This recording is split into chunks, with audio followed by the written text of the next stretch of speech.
for today's video ay nag-defense ang person, kumain hanggang mabusog tapos umuwi. So ayun po mga kaibigan, ngayong araw ay andito na naman ang person sa school namin na mala Harvard University. Flex ko nga lang pala yung sapatos kong nalubog sa putikan, pero ganun pa man ay the show must go on. Sabi nga nila lahat ay nag-uumpisa sa beginning. What? Ngayong araw nga palang ito ang araw kung saan nakatakdang didepensahan namin yung mga thesis namin. Medyo may kaba nga pala ako dahil bukod sa mukha ako magkikater ay di ko talaga naiintindihan yung topic namin. Ang ambag ko lang kasi talaga ay nagambag ako sa pang-print ng napakadaming pages. Andito na din pala yung mga kaklase ko na kanya-kanyang review ng mga topic nila. Nahiya naman ako na nakaupo-upo lang dito kaya pumasok ako sa loob at kumain ng sandwich.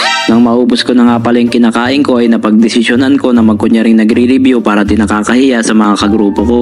Sa mga oras ngang ito ay napagtanto ko na yung hiniram kong sapatos ay may lagayan ng barya sa may talampakan. Dito nga pala ay tapos na kami mag-defense kaya tamang relax at antay na lang kami sa mga kaklase namin na hindi pa nakakatapos. Di ko na nga pala na-videohan yung pag-defense sa topic namin dahil di ako napayagan na mag-video sa loob. Basta na-defend namin yung study namin. 1 hour later. Pasado alas 12 na nga pala kaya tamang lunch break muna ang mga person. Nakahinga na din kami ng maluwag dahil wala na kaming iintindihin. A few moments later. To make the long story short ay nakatapos lang lahat kaya nagsiuwian na mga person. Yun nga lang pala nangyari sa araw ni attorney kaya hanggang dito na lang muna. Maraming salamat.